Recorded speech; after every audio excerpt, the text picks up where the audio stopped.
የአበሻው ማህበረሰብ ወደ አንበሳነት እየተቀየረ በጣም ስጋ መብላት እኛን ጨምሮ ማለት ነው። የፊት ለፊት ጥርስ ከሌለ አፕል መግመጣይ። ስለዚህ ሚስ የሚያደርጉት ነገር ልክ የፊት ለፊት ጥርሳቸው ከወለቀና ከእንትን ካለ በኋላ ቆይቶ የሚያስተውሉት መግመጥ እንደማይችሉ። ኦልሞስት 18 ዓመት ይሆነኛል የጥርስ በሽታ። ኢትዮጵያ እዚህ መጥቼ እንኳን 2 ጊዜ ኢትዮጵያ ሄጄ ታክሜ መጥቻለሁ። ከዛ በኋላ አጋጣሚ ሆኖ ዶክተርን ሰው ነው ነግሮኝ የመጣሁት። ከዚህ ካለው ከራሳችን ኮሚኒቲ ከአበሻ ኮሚኒቲ ምን አየሽ? ለምሳሌ አሜሪካን ሀገር ስትመጪ አንድ በሐኪሞች የሚመከር ነገር አለ። በየ6 ወሩ የጥርስ ቼክአፕ ያስፈልገናል፣ ክትትል መደረግ አለበት። የ6 ወር ክሊኒክ ግዴታ ነው። እዛም ግን ላይ ፔሸንቶቹ ከምር 6 ወር እየጠበቁ ይመጣሉ የሚለው ትንሽ ጥያቄ አለው። ሬድ ዋይን እንደዚሁ ከፍተኛ ስፔን የመስጠት አቅም አለው። ሻይ በራሱ እንደዚሁ ከፍተኛ ስፔን ይፈጥራል። ግን እነዛ እንደ ችግር ልንቆጥራቸው አንችልም። ምክንያቱም ለዛ ነው ዴንቲስቶች ያሉት፣ ሃይጂኒስቶች ያሉት ጥርሶችን ለማጽዳት ስለሆነ እየተጠቀመን ተገቢው ሰዓት መጸዳት ያስፈልጋል።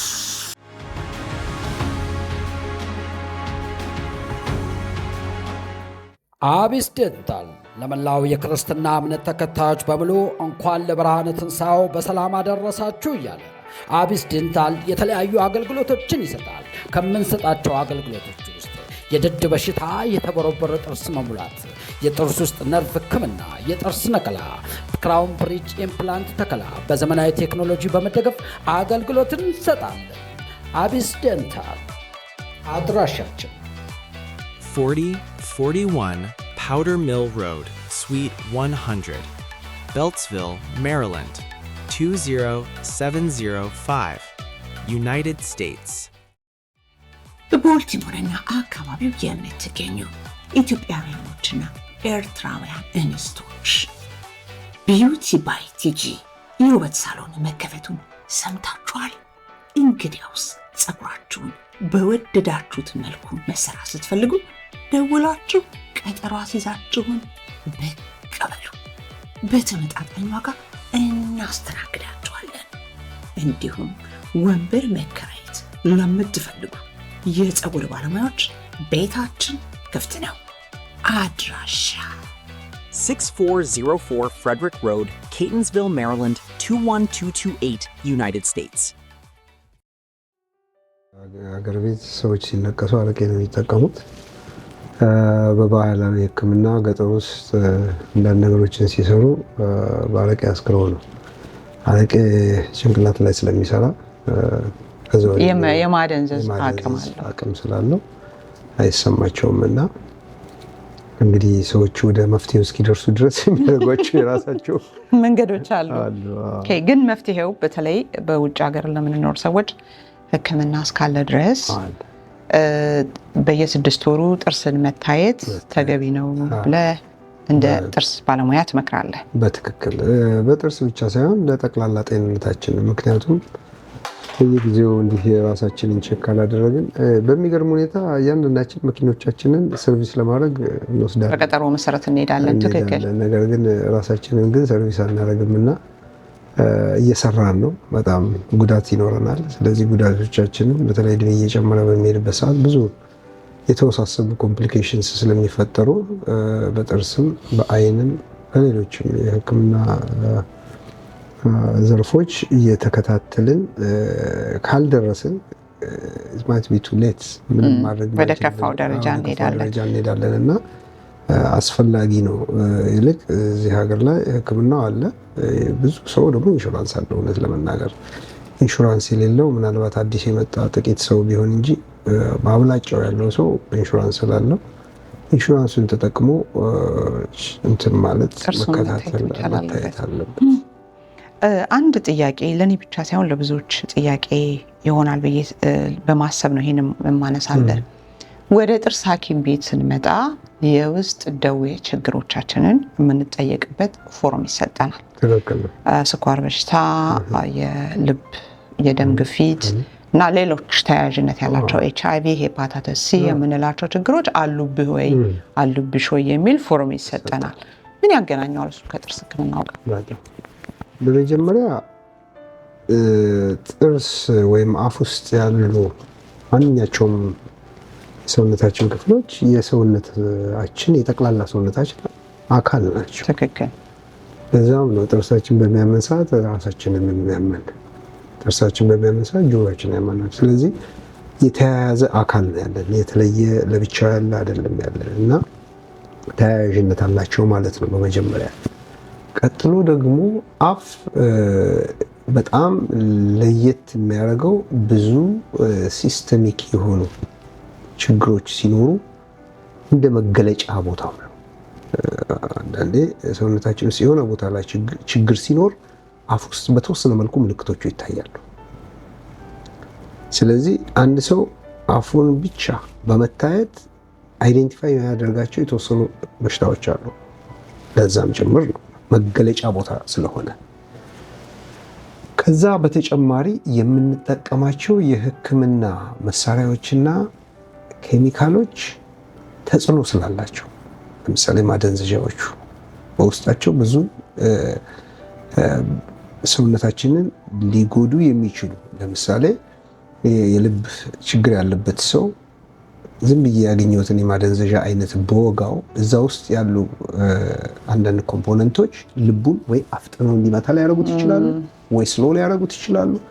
እነኛ ተያያዥ የሆኑ ነገሮችም ስላሉ የምንጠቀማቸው መርጠን መጠቀም አለብን። ያን ለመጠቀም ያስችለናል። አንድ ሰው ዳያቤቲክ ነኝ ሲለኝ ኢሚዲየትሊ ከሱ ጋር ተያያዥነት ያላቸው የተወሰኑ ነገሮች አሉ የሚታወቁ። አንደኛ ዳያቤቲክ ሲሆን በአፍ ውስጥ የሚፈጠሩ የበሽታ አይነቶች አሉ፣ ዳያቤቲክ በመሆኑ ብቻ የሚፈጠሩ። ስለዚህ ኢሚዲየትሊ ኤክስፔክት እንዳደረግ ያደርገኛል። ወይም የማያቸውን ነገሮች ሁሉ ሃይሊ ተጠንቅቄ፣ ምክንያቱም ዳያቤቲክ ስለሆነ ይህ ነገር የመፈጠር እድሉ ከፍ ያለ ነውና በጣም ትሪት አድርጌ ያንን እንድጠብቀው እድል ይሰጠኛል። የልብ ችግር ካለበት እንዳልኩኝ የምጠቀመውን ኬሚካል እንዳስብ ያደርገኛል። ብዙ ጊዜ በባህላችን አልተለመደም እና ብዙ ጊዜ መረጃዎቻቸውን መስጠት ይፈራሉ፣ በባህል ስላልተለመደ ወይም ደግሞ እሱ የራሴ ሀገር ሰው ስለሆነ የኔን ሙሉ መረጃ ብሰጠው ለሌላ ሰው አሳልፎ ይሰጥብኛል የሚል ፍርሃት ስላለው እሱ ኮንሰርን አለ፣ ኮንሰርኑ አለ፣ ከህመምተኞቹ እንደዛ አለ። ነገር ግን እኔ አሁን እንደ መፍትሄ ብዬ የምለው ምንድን ነው፣ ልክ ህክምናውን ስትጀምሪው የመጀመሪያ ደረጃ ኤግዛም፣ ሶሮ ኤግዛም ባሉኝ መረጃዎች ከነሱ ቃል በተጨማሪ እኔ መረጃዎቼ ላይ ነው ትኩረት የማደርገው። ካሜራ ፒክቸርስ ወስዳለሁ፣ ስካን አረጋለሁ፣ ሲቢሲቲ ውስጥ ያሉትን አጥንቱን ለማየት የሚያስችለኝ እንደዛ አደርጋለሁ። ትንሽ ኤክስሬዎች ደግሞ አሉ ኢንትራኦራል የሚወሰዱ። እነዛን ሁሉ መረጃዎች ከሰበሰብኩ በኋላ የምጠራጠር ከሆነ ኢሚዲየትሊ ይጠይቃል። በሚገርም ሁኔታ ዲክሌር ያደርጋሉ። እዛ ላይ ያልሞሉትን ይናገራል። እንዲህ አይነት ችግር አለ ይናገራሉ። የማይናገሩ ሰዎች አሉ ማለት ነው። እና ነገር ግን እንትን አይደለም። ሰዎች መቼስ እኮ ውስጣችን አንዳንድ ስጋቶች ሁሌም ቢኖሩ ምንም መሰረት የሌላቸው ናቸው ማለት አንችልም። መሰረት አላቸው። ከሚሰሙት ነገር ሊሆን ይችላል። ስለዚህ ያን ትረስት ዴቨሎፕ እንዲያደርጉ እኛንን መገፋፋት ያለብን በምንችለው። ታማኝነቱን እኛ ካላመጣ ነው እነሱ ሊያምኑን አይችሉም። እኛንን የምንፈጥረው ማለት ነው። እና አለ ኮንሰርኑ አለ። ነገር ግን እንዳንቺ አቀራረብ ይገለጥልሽ። ከዚህ አልፎ እኮ እኔ በጣም ደስ የሚለኝ እዚህ ጥርሱን ከማከም በተጨማሪ የራሳችን ፐርሰናል ላይፍ እናወራለን፣ የቤተሰባችንን ህይወት እናወራለን፣ ስለ ልጆቻችን እናወራለን። እና ያ ምን ያህል ሳይኮሎጂካል ኢምፓክት እንዳለው መግለጽ አልችልም። በጣም በቃ የሚያዳምጠው ሰው የለም የዚህ ሀገር ሰው ሰሚ የለውም። ስለዚህ የሚሰማው ሰው ሲያገኝ በጣም ደስ ብሎት ነው። ግልጽ ሆኖ ሁሉንም ነገር ያጫውታል። የግል ህይወቱ አንዳንዴ ህክምናውን ይረሳሻል። ምን ያህል ስትረስ ውስጥ እንዳለን ታያለሽ። አኗኗራችን ሩጫ ነው። ሁልጊዜ ረጅም ሰዓት ስራ ላይ ነን። ማንም ሰው የሚሰማው የለም። ሁሉም ይሮጣል በቃ። እና ስለዚህ እኔ በጣም ደስ ይለኛል ኢንተራክሽን ከነሱ ጋር በማደርግበት ሰዓት እንዲህ አይነት ነገር ሲያወሩልኝ አይ ሪሊ ስቶፕ ማይ ወርክ አቁሜ አዳምጣለሁ። ዳምጣለሁ፣ አጽናናለሁ፣ የሚችለውን የሚሰማኝን የራሴን ሸር አደርጋለሁ። ከዛም በኋላ ሌላ ጊዜ ስንገናኝ መልሼ አነሳዋለሁ። ያን እንዴት ናቸው ያ ነገር እንዴት ሆነ? በጣም ትልቅ ነገር ነው ለነሱ። ያ የጥርስ መጉደል ፊታችን ላይ ትልቅ ለውጥ ያመጣል። በጣም ለውጥ ያመጣል። በጣም ብዙ ጊዜ ጥርሶች በሚወልቁበት ሰዓት በጣም እድሜያችን ኤክስትሪምሊ ያረጀ ያስመስለናል። ኮላፕስ ነው የሚያደርገው ዘሆ ፊታችን ጉንጫችን ኮላፕስ ያደርጋል እና ከአፍንጫችን እስከ እዚችን አገጫችን ያለችው አንተ በጣም ታጥራለች። ምክንያቱም ፊታችን ተደግፎ ያለው ጥርሶች ከላይና ከታች ያሉት ናቸው። ይህን ቁመቱን የፊታችንን ቁመት የሚወስኑት ከላይና ከታች ያሉት መንጋጋዎች ልክ ሲገናኙ በቃ ዳት ዘ ስቶፕ ቨርቲካል ዲሜንሽን ይባላል እና የቨርቲካል ዲሜንሽን ቅርጻችን እዛ ጋር ይቆማል። ጡንቻችንን ከዛ በላይ ሲጋ ያሉት ጡንቻዎች በጣም መጎተት አይችሉም፣ ይቆማሉ። ነገር ግን ጥርስ ከሌለ ጡንቻዎቹ የሚችሉትን ያህል ነው ወደ ላይ የሚሰበስቡት። ወደ ላይ በሚሰበስቡ ከተወሰነ እንትን በኋላ ነው የሚለፊት እና በጣም ያስረጃል። ስለዚህ ጥርስ በጣም ጠቃሚና አስፈላጊ ግዴታ ነገራችን። በእኛ ጥጋብ፣ በእኛ ስጋ መውደድ እናንተ የጥርስ ሐኪሞች ምን ትላላችሁ? የአበሻው ማህበረሰብ ወደ አንበሳነት እየተቀየረ ነው። በጣም ስጋ መብላት እኛን ጨምሮ ማለት ነው። እና እናንተ የጥርስ ሐኪሞች ምን ትላላችሁ? ችግር አለው? ይጠቅመናል? አይጠቅመንም? ስራ ያበዛብናል? እንዴት ታዩታላችሁ? ከጥርስ ሕክምና ጋር ተያይዞ ስጋው አይደለም ትልቁ ችግር ያለው አጥንቱ ነው። እኛ ስጋውን እንበላ ይሆናል፣ ግን ምዕራብ አፍሪካውያንን ብናይ አጥንቱን ነው የሚገጡት እና ጠንካራ ነው ጀዋቸው፣ ጥርሶቻቸውም ጠንካራ ናቸው። ነገር ግን በጣም ብዙ ዌር አለው ሰርፈስ ላይ እና ክራክም ያደርጋል። በጣም ነው ጠንካራ አጥንት የሚሰባብሩት እና ከጥርስ አኳያ ሞር አጥንቱ ነው ጉዳት ያለው። አጥንት የመቆርጠም ልክ ቆሎ እንደምንቆረጥም የደረቀ ቆሎ እንደምንቆረጥም እሱ ነው ትልቅ ጉዳት ያለው። ስጋው ብዙ ጊዜ ምንም የበሰለም ከሆነ በቀላሉ ነው የሚፈጨው። ጥሬም ቢሆን ጥሬ ስጋ እንግዲህ ጅማት ካልሆነ በስተቀር ኖርማል ጥሩ ቁርጥ ከሆነ 2 ጊዜ ከተረገጠ ራሱ ነው የሚገባው እና ስለዚህ እንብላ። እኔ እበላለሁ እንግዲህ የማይበሉትን እኔ እበላለሁ እና እናንተ ላይ ስራ አያበዛም? አይ እኔ ላይ ምንም ሳየው እስካሁን ስጋ በመብላቱ ያስቸገረኝ ሰው የለም። ስጋ መብላት አልቻልኩም እና ጥርሴን አስተካክልልኝ የሚል እሱ በትክክል ብዙ ኮምፕሌን አለ። ብዙ በቃ እንደው ጥሬ ስጋ አምሮኛል፣ ጥሬ ስጋ እያማረኝ ቀረ የሚሉ ብዙ ሰዎች አሉ። ጥርሱ በተሰራ ማግስት ጥሬ ስጋ ለመብላት መሄድ አለ። እሺ ከዛ ምንም አይሆንም። ምን ይሆናል? ምንም አይሆንም። ሕክምናውን አጥንት እንዳይበላ እንጂ ሄደ ጥሬ ስጋ በላ። ከዛ ተመልሶ መጥቶ ላንተ አይ የለም።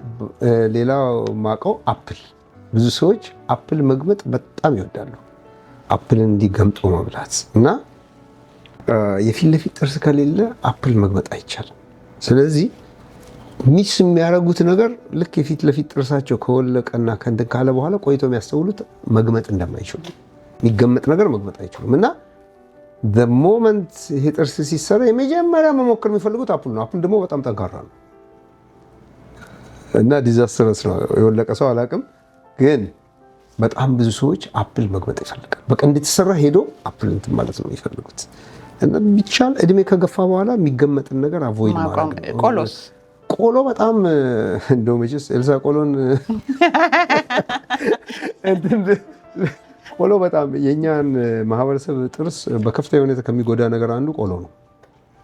ምንድነው? ቆሎ በደንብ እንትን ካላለ ከለዘዘ ወይ ከደረቀ ወይ ደግሞ ሽምብራ ነገር ካለው በጣም እነዛ ነገሮች በጣም ጥርሱን ፍንክት ነው የሚያደርጉት እና ከተወሰነ ጊዜ በኋላ ጥርሱ በራሱ ደረቅ ነው የሚሆነው፣ ብሪትል እንደ ሸክላ ነው የሚሆነው። ስለዚህ ደረቅ ነገር በሚሰጠው ሰዓት ፍንክት ነው የሚለው እና ሪሊ ካለው ማየው በቆሎ ምክንያት ሰብሮ የሚመጣ ሰው ብዙ ነው። በቆሎ ምክንያት ጥርሱን ሰብሮ የሚመጣ ሰው ብዙ ነው። ስለዚህ እንደ አበሻ እንደው ከምግብ አኳያ ችግር የሚደርሰው በቆሎ እንጂ በሌላ አይደለም። ቆሎ ነው ቁጥር 1 ፔሸንቶች ቆሎ ስበላ የተሰበረው ብዙ ነው። የስኳር በሽታና የጥርስ ህመም ምን ያገናኛቸዋል? ጥርስና የጥርስ ከምል የድድ በሽታ ብል ይሻላል። ወይም ፔሪዶንታል ዲዚዝ እና የስኳር በሽታ ቀጥተኛ ነው ግንኙነታቸው።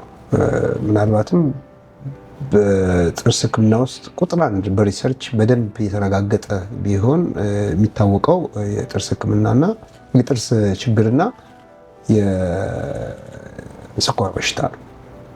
በመጀመሪያ የስኳር በሽታ ያላቸው ሰዎች ስኳራቸው ከፍ በሚል ጊዜ ምራቃቸው ስኳር ነው የሚሆነው። ከዛው ምራቅ ከደም ጋር የተያያዘ ስለሆነ በጣም ብዙ ስኳር ይኖረዋል ምራቃቸው እና እዚህ አፋቸው ጥግ አካባቢ ነጭ ይሆናል። ያ የተጋገረ ስኳር ነው።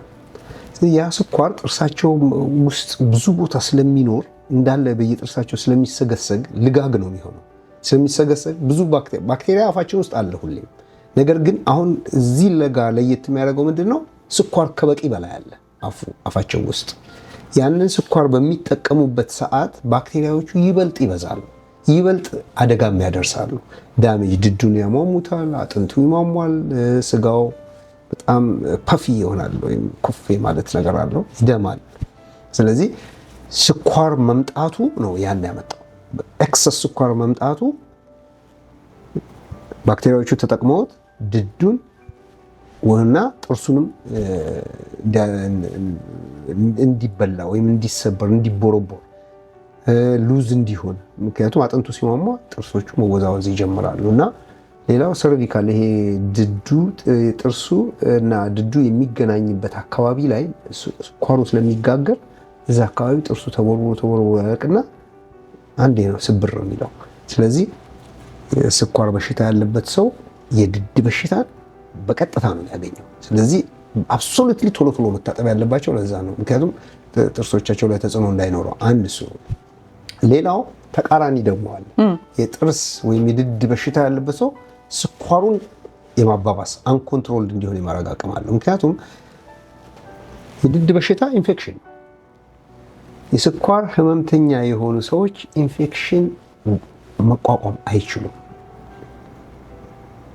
ከኢንፌክሽን ጋር ቁስል መያዝ አይችሉ፣ አይደርቅም። ስለዚህ እነሱ ኢንፌክሽን አፋቸው ውስጥ በሚኖርበት ሰዓት ሰውነታቸው ኢንፌክሽን እንዳለ አይዴንቲፋይ ያደርጋል። የባክቴሪያዎቹ ቅሪት አለ። ከሰውነታችን የሚወጡ በሽታ መከላከያዎች በብዙ መሰራት ይጀምራሉ። በዛ ሁሉ ሴንስ ያደርገዋል ሰውነታችን። ስለዚህ ያን ሴንስ ካደረገ በኋላ መከላከያውን ማምጣት አለበት። ለመከላከል ሰውነታችን የሚያደርገው ከጉበታችን ውስጥ ስኳር አለ፣ የስኳር ክምችት አለ። የስኳር ክምችቱን ያወጣና ወደ ደም ነው ያሰራጨው። ምክንያቱም ስኳር ያስፈልጋል በሽታ ለመከላከል። ስለዚህ እነዚህ ሰዎች መድኃኒትም ቢወስዱ ስኳራቸውን መቆጣጠር አይችሉም። ለምን? ከጉበታቸው እየተመነዘረ እየወጣ ነው። ምግብም እንኳን ባይበሉ ስቲል ስኳራቸው ሀይ ይሆናል። ስለዚህ ይሄ የእናንተ ስራ ስለዚህ ይጨምራል። ድዳቸው ላይ ያለው ችግር ስኳራቸውን አንኮንትሮልድ እንዲሆን ያደርገዋል። ኮንትሮል ማድረግ እንዳይችሉ ያደርጋቸዋል። ስለዚህ ድዳቸው ታክሞ ንጹህ ሲሆን እዚህ ጋር ምንም አይነት ኢንፌክሽን ከሌለ ስኳሩ በራሱ ነው ብቻው ነው ያለው። ስለዚህ ብቻው ስለሆነ በመድኃኒትም እዛው ኮንትሮል ሊደረግ ይችላል፣ በዳይትም ኮንትሮል ሊደረግ ይችላል። ሌላ ተጨማሪ ነገር ስለሌለው ማለት ነው። ነገር ግን አፍ ውስጥ የሚያባብሱት ነገሮች ካሉ መቆጣጠር አይቻልም። በሁሉም አቅጣጫ ነው ጦርነቱ የሚሆነው። ስለዚህ የጥርስ በሽታ ወይም የድድ በሽታ ፔሪዶንታል ዲዚዝ ስኳርን በማባባስ በደንብ የታወቀ ነው። የስኳር በሽታ ያለበት ሰው ደግሞ የድድ በሽታ በመያዝ በጣም ይታወቃል፣ ሁሌም ይከሰታል። ስለዚህ የስኳር ህመምተኛ የሆኑ ሰዎች ሁልጊዜም ራሳቸውን በየ6 ወር እየመጡ መታጠብ መጸዳት አለባቸው። ያ ጥርሶቻቸው ለረጅም ጊዜ እንዲኖሩ ከስኳሩ ሊመጣ የሚችለውን ተጽዕኖ ማስወገድ ይቻላል። ፕራክቲካሊ እኔ ስኳሩን ቀጥ ያደረጉ ሰዎች አውቃለሁ። ጥርሶቻቸው በጣም ከመጎዳታቸው የተነሳ አድቫይዝ አድርጌያቸው በቃ ጥርሶቻቸውን ተነቀሏቸው። ጥርስ ተነቀለ፣ ከዛ በኋላ አርቲፊሻል ተገጠመ፣ ከዛ በኋላ ስኳራቸው ስቴብል ነው ያለው። የጥርስ ሐኪሞች ሲባሉ ጥርስ ማውለቅ ይወዳሉ የሚል ሀሜታ አላችሁ። ይሄን ሀሜታ እንዴት ታዩታላችሁ? ጥርስ ማውለቅ እዚህ ሀገር እውነት ለመናገር እንትን አይደለም፣ ኮመን ነገር አይደለም። የመጀመሪያው ስራ መንቀል አይደለም። ጥርስ መንቀል እኛ ሀገር ነው ኮመን። ለምን? መፍትሄው ሩቅ ስለሆነ ማለት ነው። ለማከም ትሪት ለማድረግ ኮስቱ፣ መድኃኒቱ፣ የተለያየ ነገር በጣም ችግር ስለሆነ ነቅሎ የሚቀጥለውን ተካ የሚል። እዚህ ግን ማዳኑ ላይ ነው፣ መከላከሉ ላይ ነው። ምክንያቱም you have everything። ስለዚህ እኔ ሪሊ ግድ ካልሆነ መንቀል አልፈልግም። አንድ ጥርስ ከተነቀለ በኋላ ለመተካት it is very very costly። አንድ ጥርስ በኢምፕላንት ደረጃ ሪስቶር ላርግ ቢባል anywhere minimum from 3000 to 6-7,000 ኮስት ያደርጋል አንድ ጥርስ። ያንን ያህል ኮስት የሚያደርግ ነገር ዝም ብሎ አውጥቶ መጣሉ ሪዝነብል አይመስለኝም። 5 ዓመት የሚኖር 10 ዓመት የሚኖር ሪስቶር አድርጎ ለማቆየት ነው ጥረት መደረግ ያለበት በሚቻለው አቅም። ጊዜውን ማዘግየት መጨረሻ ሰዓት ላይ ማቆየት አይቻልም። ራሱ ተሰባብሮ ይወልቃል፣ ምንም ማድረግ አይቻልም። ነገር ግን እስከዛ ግን በሚቻለው አቅም የማይነቀልበት መንገድ ነው መደራደር። ዊዝደም ካልሆነ በስተቀር ዊዝደም ጥርስ ከሆነ ሪሊ ምንም ይሄ ኔጎሽዬሽን አይፈልግም። ቀድሞ ነው መነቀል ያለበት። አንድ የኛ ሰው ደውሎ ዶክተር አንተ ጋር እባክህ ጥርሴን በጣም ታመሚያለሁ የጥርስ ሐኪም አይቼ አላቅም ሲልህ ምንድን ነው የሚመጣው ባይምሮህ? የመጀመሪያው የሚታሰበኝ ጽዳት ጋር የተያያዘ ነው የሚሆነው ብዬ ነው የማስበው። ብዙ ጊዜ ረጅም ጊዜ በመቆየት ሂደት የሚከሰቱት ብዙ ጊዜ እሱን ነው ማየው።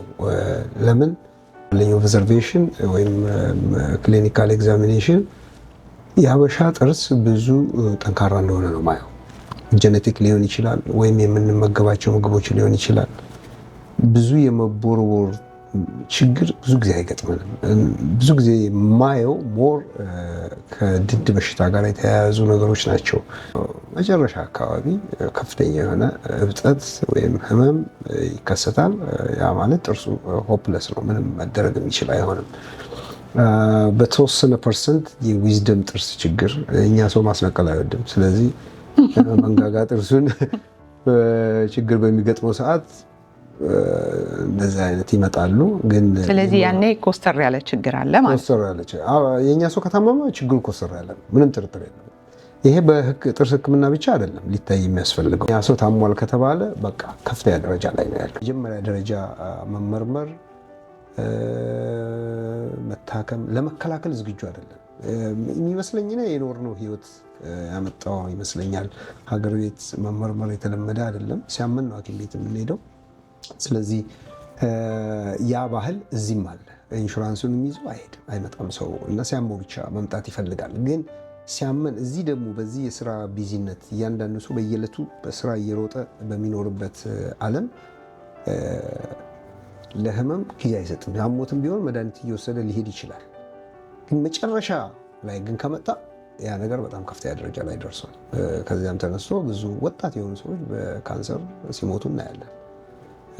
ይሄ አርሊ አይደንቲፊኬሽን ከመጥፋቱ የተነሳ ይመስለኛል። እና ብዙ ጊዜ ከታመመኛ ሰው ጉዳቱ ትልቅ።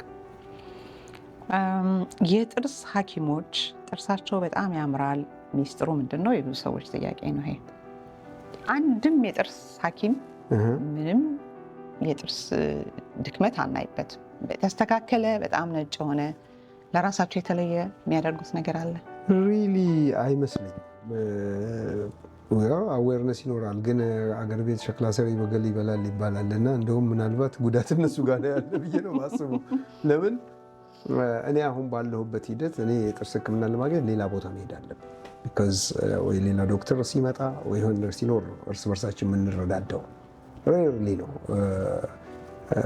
እድሉን የምታገኘው እና እንደው አጋጣሚ ካልሆነ አይመስልም። ይልቅ በቤተሰቦችሽ ላይ ትልቅ ተጽዕኖ ይኖርሻል። ምክንያቱም ሙያው ስላለ ኮስት አያረግሽም፣ በጣም ኢንፎርስ ታደርጊያለሽ በመቦረሹም በምኑም። ስለዚህ ቤተሰቦችሽ ላይ እኔ ካለኝ የተሻለ ልጆች የተሻለ ጥርስ አላቸው፣ የተሻለ ጤንነት አላቸው፣ ካቪቲ የላቸውም። ያ የኔ መኖር ነው ያንን የፈጠረው። እኔ ግን ከዛ በኋላ አልመጣሁም። በመፋቂያ ያደግኩ ልጅ ነኝ። ኦኬ፣ ስለ ልጆች ስላነሳ አንዴ ወደ ልጆች ልሂድና የመፋቂያዋ ጥያቄ ድጋሚ ትነሳለች። ብዙ ጊዜ በሕክምና ሙያ ውስጥ ያሉ ሰዎች ልጆቻቸው በፍጹም ወደ ሕክምና ሙያ እንዲገቡባቸው አይፈልጉም። ምንድነው ደም እንዲነካኩ የሰው ስቃይ እንዲያዩ አይፈልጉም ይባላል። አንተ አቋምህ እዚህ ላይ ምንድን ነው? ዋው እኔ ወደ ሕክምና እንዲሄዱ ነው አድቫይስ ማድረጋቸው መመክራቸው። ለምን ሕክምና እኮ እውነት ለመናገር ሰውን እንደው ጎራዴ ይዞ መቁረጥ አይደለም፣ ማከም ነው፣ ከህመም ማዳን ነው፣ ከስቃይ ማዳን ነው። እና በዛ እይታ ነው እንዲያዩ የምፈልገው እነሱ።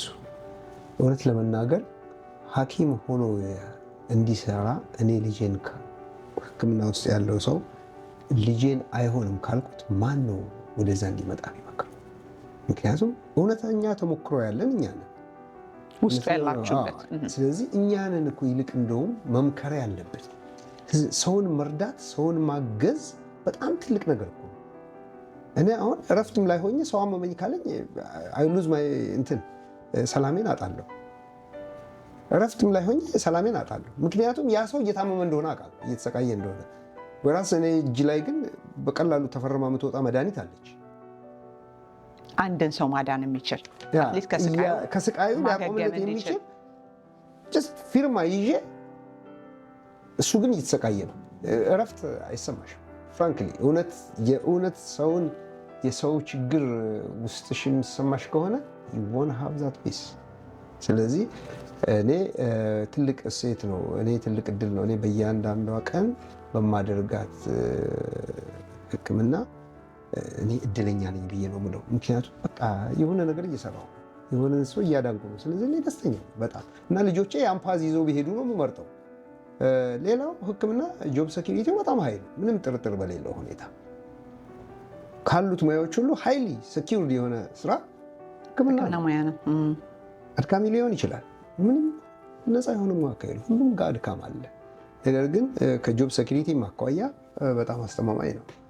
ያም ይመስለኛል ምክንያቱ በቂ ምክንያት ስላለው ይመስለኛል ትምህርት ቤቶቹ ኤክሰሲቭ የሆነ ክፍያ የሚያስከፍሉት። በመቶ ሺዎች ነው የሚከፈለው ሕክምናን ተምሮ ለመውጣት ባለዕዳ ሆኖ። ሆኖም ግን ራሱን መክፈል የሚችል ሙያ ነው በየትኛውም አቅጣጫ። እና ሐኪም ባይሆኑስ? ለምሳሌ ምርጫቸው ስንት ልጆች አሉ ዶክተር? ከዛ ልንጀምር። 6። እሺ መቼም 6ቱም ልጆችህ ሕክምና ሙያ ላይ ላይሰማሩ ይችላሉ። ከሕክምና ውጪ ባይሆን ሐኪም መሆን ባይችሉ ወይም ምርጫቸው ባይሆን ምን ቢሆኑ ትመርጣለህ? በጣም ከባድ ነው። ምክንያቱም አንቺ መርጠሽ ሂድ ብትዩ ያ ሰው ካልወደደው እኮ ምንም አይነት ሙያ ጥቅም የለውም። አንድ ደስታ አይገዛለትም እና አንድ እሱ ነው። ሁለተኛ እያንዳንዱ ሙያ እኔ በራሱ ለሰው ልጅ በሚሰጠው እርካታ እኩል ነው ብዬ አምናለሁ። ራሱ ገብቶ ለሚሰራበት ሰው እኮ እርካታ ካለው that's all what matters። እኔ እንደዛ ነው የማስበው። በምህንድስና ውስጥ ቀንና ማታ ገንዘብ አገኝም አላገኝም ደስ ብሎት የሚሰራ ሰው አለ። በእርግጥ ቤተሰቡ ይጎዳል፣ ግን ደስታ አለው ያ ሰው። አርቲስት ሆነው መጽሐፍ እየጻፉ በጣም እየተጎዱ የሚኖሩ ሰዎች አሉ። በጣም ብዙ ደራሲዎች በጣም ብዙ ደራሲ እንደውም ሳይኖር ነው የሚሞተው ይባላል። እውነት ነው። ለስሙ ነው የሚኖረው፣ ለሙያው ለስራው እንደዛ እየኖሩ ነው የሚሞቱት። እና ግን ያን ኮሚትመንት የሚያመጣው ውስጣቸው ያለ ፍቅር ነው። ትክክል። እና እኔ ሰው ራሱን ሰርች ማድረግ አለበት ነው ብሎ ምን ያስደስተኛል፣ የት ጋር በሆን ነው የሚሻለው ብሎ ማሰብ አለበት።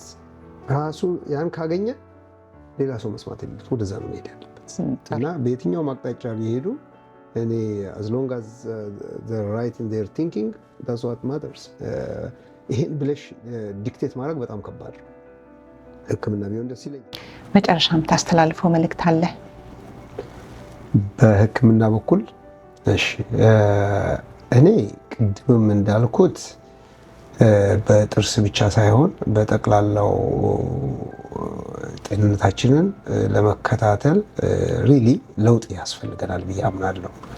በተለያዩ አጋጣሚዎች የነፃ ምርመራ እንደዚሁ ነገር ለማድረግ በቤተክርስቲያንና በተለያዩ በኮሚኒቲ ይሞከራል። ነገር ግን አቴንዳንሱና የሰው አመጣጥ ብዙ የሚያረካ አይደለም እና እንደ ማህበረሰብ ትንሽ ጠበቅ ማለት ያለብን ራሳችንን ለመከላከል ከችግር እየወጣን እንዲህ አይነት ኦፖርቹኒቲዎች ሲኖሩ መመርመር መታከም የሚቀጥለው ስቴፕ ነው። ለአንድ ነገር መፍትሄው ለአንድ ችግር መፍትሄው የመጀመሪያው ስቴፕ 50% የመፍትሄው 50% ችግሩን መረዳት ነው። እኛ ደግሞ ሕክምና ከተባለ ወዲያው መታከም ነው የምናስበው አይደለም። መጀመሪያ ችግሩን ማወቅ ነው። ችግሮቻችንን መረዳት 50% የሶሉሽኑ አካል ነው። ስለዚህ እየሄድን በምንችለው አቅም የመመርመር ችግሮቻችንን መረዳት፣ ከዛ በኋላ ጊዜ በፈቀደና አቅም በፈቀደ እነዛን የተረዳናቸውን ችግሮች ስቴፕ ባይ ስቴፕ ወደ ተግባር ለመቀየር መጣር አለብን። ከቤተሰብስ የምታመሰግነው አንተ እዚህ ጋር እንድትደርስ አብረው የነበሩ አብረው ብዙ ዋጋ የከፈሉ ማመስገን የምትፈልጋቸው ካሉ በዚህ በሚዲያው እድሉን ልስጥህና መልካም በዓል ይሁንልህ ብለን እንለያያለን። በመጀመሪያ እውነት ለመናገር መሰረቱ ቤተሰብ ነውና እናትና አባቴ ወንድምና እህቶቼን በእጅጉ አመሰግናለሁ። ምክንያቱም እኔ ወደ መጨረሻ አካባቢ ያለው ልጅ ነኝ። ብዙ ነገር አድርገውልኛልና ስለተደረገ ተርፏቸው ሳይሆን ከሌላቸው ነው ያደረጉትና ያስተማሩኝ ብዙ ነገር ያደረጉልኝ። ለእነሱ ምስጋናዬን አቀርባለሁ። በመቀጠል ባለቤቴን በጣም አመሰግናለሁ። አብራኝ በመኖርና አብራኝ ደስታና ችግርን በማሳለፍ ብቻ ሳይሆን እንዲህ አይነት አንዩዥዋል የሆነ የህይወት ጎዳናን በምመርጥባቸው ጊዜያቶች ሁሉ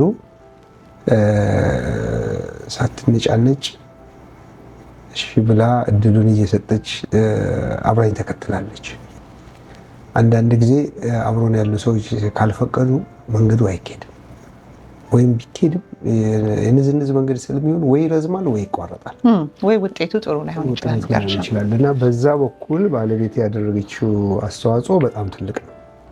ልጅን የሚያክል ነገር ቁጭ አድርጎ ትምህርት ቤት የመሄድ እንዲህ አይነት ነገሮች ቀላል አይደሉም እና በዛ ውስጥ በማለፏ ባለቤቴን በዚህ አመሰግናለሁ። እኔ ብዙ ሰዎች ረድተውኛል። በጣም ብዙ ሰዎች ስማቸውን መጠቅስ ሆናለሁ እና የማያውቁኝ ሰዎች የማይዛመዱኝ ሰዎች ናቸው እኔ ብዙ በህይወቴ ያደረጉልኝ እና እነዚያ ሰዎች ሁሌም የኔ እንትን ናቸው፣ የህይወት አስተማሪዎች። ስለዚህ እኔ ለነሱ ልከፍል አልችልም፣ ግን የሚከፈል ብዙ ሰው አለ ከውጭ። በተለያየ አጋጣሚ የማውቃቸው ሰዎች የሚመጡት እነሱ መርዳት የኔ ስራ ነው የሚሆነው። ምክንያቱም እነሱ ያደረጉልኝ ያንን ነው። ከልጅነቴ ጀምሮ ዩኒቨርሲቲ በነበርኩባቸው ሃይስኩል በነበርኩ አስተማሪዎቼ ሁሉ በየመንገዱ የሚገጥሙኝ እዚህ ሀገር ስመጣ ምንም ማውቀው ሰው በሌለበት ብዙ ነገር ያደረጉልኝ ሰዎች አሉና እነኛን ሁሉ ነው ማመሰግነው እና እግዚአብሔር ይስጥልኝ። እንደ ግለሰብ ረድታችሁኛልና የረዳችሁኝ እርዳታ ትልቅ እና ረጅም መንገድ አስኪዶኛል። ስራ የሰጡኝ፣ የቀጠሩኝ፣ ያበሉኝ እኔንም ባለቤቴንም ሌሎች ሁሉ ሼልተር ያደረጉን ያቆዩን ሰዎች ለልጆቼ በጎ ነገርን ያደረጉ እነኛ ሁሉ ውለታቸው እጅግ ብዙ አይከፈልም እና በቃ ይሄው ነው ህይወት። ባለሽበት ዘመን ተቀብለሽ መስጠት ነው እና እኔም በዘመኔ ምናልባት ያደረጉልኝን ትንሿን መክፈል ብችል እድለኛ ነኝ እላለሁ። ታንክ ዩ እና እምነት ተከታዮች በሙሉ እንኳን ለብርሃነ ትንሣኤው በሰላም አደረሳችሁ እያለ አቢስ ዴንታል የተለያዩ አገልግሎቶችን ይሰጣል። ከምንሰጣቸው አገልግሎቶች ውስጥ የድድ በሽታ፣ የተቦረቦረ ጥርስ መሙላት፣ የጥርስ ውስጥ ነርቭ ህክምና፣ የጥርስ ነቀላ፣ ክራውን ብሪጅ ኢምፕላንት ተከላ በዘመናዊ ቴክኖሎጂ በመደገፍ አገልግሎትን እንሰጣለን። አቢስ ዴንታል አድራሻችን 4041 Powder Mill Road, Suite 100, Beltsville, Maryland 20705, United States. የተገኙ ኢትዮጵያውያኖችና ኤርትራውያን እንስቶች ቢዩቲ ባይ ቲጂ የውበት ሳሎን መከፈቱን ሰምታችኋል? እንግዲያውስ ፀጉራችሁን በወደዳችሁት መልኩ መሰራት ስትፈልጉ ደውላችሁ ቀጠሮ አስይዛችሁን መቀበሉ። በተመጣጣኝ ዋጋ እናስተናግዳችኋለን። እንዲሁም ወንበር መከራየት ለምትፈልጉ የፀጉር ባለሙያዎች ቤታችን ክፍት ነው። አድራሻ 6404 Frederick Road, Catonsville, Maryland 21228, United States. ክሊኒንግ ነው፣ ሬጉላር ክሊኒንግ። ያንግ ወጣት ልጅ ነች እና በየ6 ወሩ ጥርስ መታጠብ ስላለበት የእሷን ጥርስ አጥባለሁ። በዚያውም ኤግዛም ይደረጋል። የተለየ ነገር ካለ የተለየ ህመሞች ወይም ችግሮችም ካሉ በዚሁ አይደንቲፋይ ይደረጋሉ። ከዛ በኋላ ወደ ቻርቷ ይገባል። ካሌለም ያለችበትን ሁኔታ አሳውቆ ፔሸንቱን ይሸኛለን። አሁን ይሄ የምጠቀመው ፑሚስ ነውና ቤዚካሊ ሳንድ ወይም አሸዋ ማለት ነው። በጣም የደቀቀ አሸዋ ጥርሱ ላይ ያሉትን የምግብ ቅሪት የሆኑ ነገሮች ወይም ስቴን ነክ ነገሮች ካሉ እነሱን ያነሳል። ይህ ልዩ የሚያደርገው ከአሸዋ በተጨማሪ አሸዋ ከመሆን ባለፈ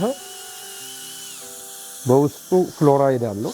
ፍሎራይድ ስላለው ጥርሱን በፍሎራይድ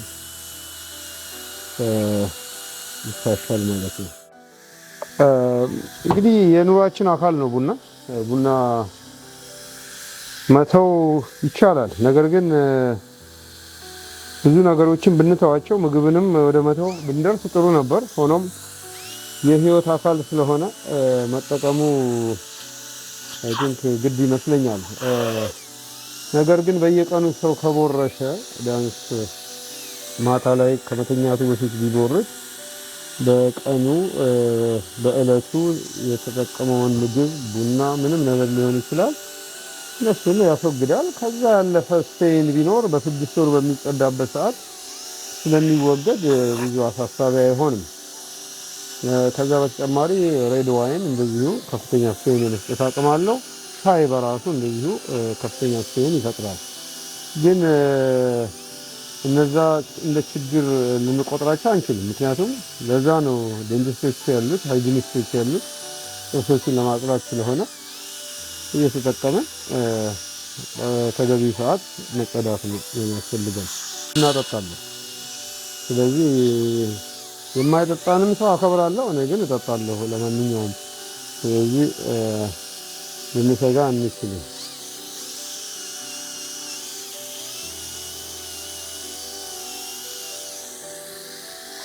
ፐርፌክት ኤቭሪቲንግ ኢዝ ክሊን ናው። አንዳንድ ሰዎች ከጥርስ ጽዳት ጋር ተያያዘ የመጨነቅ ነገር ይታይባቸዋል። እነዚህ የምንጠቀማቸው መሳሪያዎች ጥርስን የሚሰብረው የሚጎዳው ይመስላቸዋል። ግን እውነት ለመናገር ብዙም ተጨባጭ መረጃ የሌለው ስጋት ነውና ጽዳት በጣም ወሳኝ ነው። ሌላው ይህ መሳሪያ የሚጠቀመው ውሃውን በከፍተኛ አዙሪት እያሽከረከረ ውሃውን ይተፋል እንደምታየው እና ቫይብሬት ያደርጋል።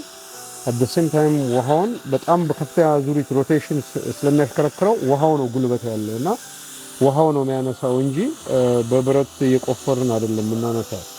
እርግጥ በጣም ጠንካራ የሆነ ካልከለስ ወይም የባክቴሪያ መኖሪያ የሆነ ባዮፊልም ነው። ያ በሚኖርበት ሰዓት በዚህ ብረት አጋርገን ስናስቀምጠው በቫይብሬሽን ያነሳዋል እና ጠንካራ ኢንስትሩመንት ነው። ነገር ግን ዋና ስራው ውሃውን ማሽከርከርና በውሃው እንዲታጠብ ማድረግ ነው እንጂ በሱ አይደለም የምንቆፍረው። ጽዳት በጣም ወሳኝና ጠቃሚ የሆነ እውነት ለመናገር የተበላሸን ጥርስ ቢያጥቡት ጥቅም የለውም። ያልተበላሸን ጥርስ ሁልጊዜ በማጠብ ከብልሽት ማዳን ይቻላል እና በጣም ወሳኝ ነገር ክሊኒንግ ወይም ጽዳት ነው እና ከብዙ ጥፋት መጠበቅ ይቻላል።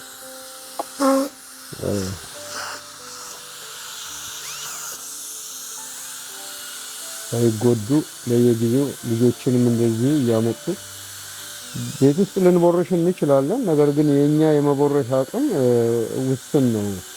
እኛ እዚህ በተለያዩ መሳሪያዎች ታድነን ስለሆነ የምንሰራው በጣም ብዙ ቆሻሻዎችን ማንሳት እንችላለን።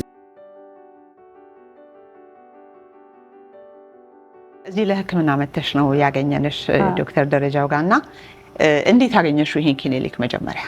ወይ በጣም ደስ ይላል። በጣም አሪፍ ዶክተር ነው። በፍቅር በትሪትመንት ነው እንትን የሚያደርግሽ የሚያክምሽ እንዳትጨናነቂ ያዝናናሻል እና በቃ በጣም ደስ የሚል ዶክተር ነው። በምን ምክንያት ኖሮሽ ነው የመጣሽ ወደዚህ ክሊኒክ? ውይ ጥርሴ በጣም ያመኝ ነበር፣ በጣም ለረጅም ጊዜ ኦልሞስት 18 ዓመት ይሆነኛል የጥርስ በሽታ። ኢትዮጵያ እዚህ መጥቼ እንኳን 2 ጊዜ ኢትዮጵያ ሄጅ ታክሜ መጥቻለሁ። ኢትዮጵያ መታከም ነበር። ከዛ በኋላ ከ1 ዓመት በኋላ ጥርሴ በጣም ህመም አስቸገረኝ። ከዛ በኋላ አጋጣሚ ሆኖ ዶክተርን ሰው ነው ነግሮኝ የመጣሁት። ይኸው እስካሁን ድረስ በጣም ኮምፎርት አለኝ እና ህመም የሚባል የለኝም የጥርስ። ለሌሎች ሰዎችም ይሄንን ክሊኒክ ሪኮመንድ ታደርጊያለሽ?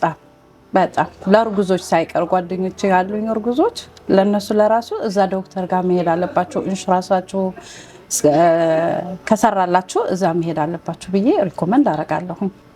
ለማንም ሰው ለጓደኞቼ በዙሪያዎቼ ያሉ ለማዘር ለራሱ አለች እኔ ጋር ማዘርም እንደዛ እያልኳት ነው የኔ ልጨርስና እዛ ነው የምትሄጂው እያልኳት ነው። እና በጣም አሪፍ ዶክተር ነው። በራስ ቋንቋ መታከም ምን ይመስላል? ውይ በጣም ደስ ይላል። በተለይ እንደኔ እንግሊዘኛ ብዙ አላርጂክ ለሆነበት ሰው በጣም አሪፍ ዶክተር ነው። በጣም ነው የማመሰግነው። እግዚአብሔር ይስጥልኝ።